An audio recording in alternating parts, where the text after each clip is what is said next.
Usa ka wing van nga gisita tungod sa paglapas sa balaod-trapiko ang nadiskubrihan sa kapulisan nga aduna de sulod nga kapin 5 million pesos nga smuggled nga sigarilyo. Driver DNA arestado. Ani ang report ni Efren Mamak.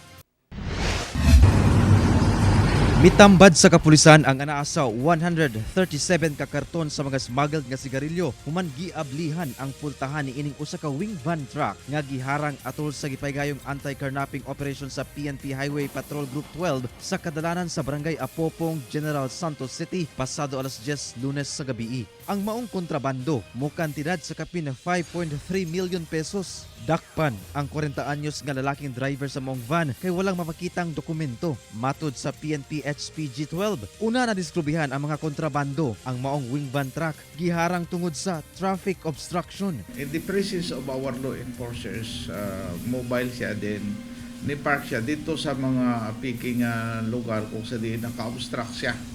No? Naka-obstruct.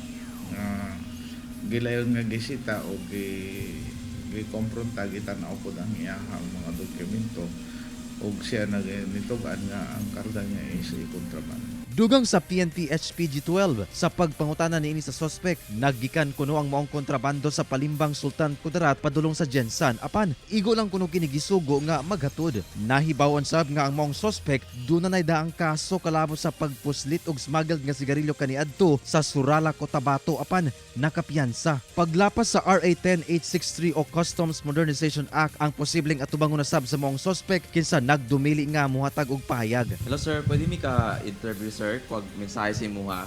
Ayan na lang sir. Dili lang. Ayan sir.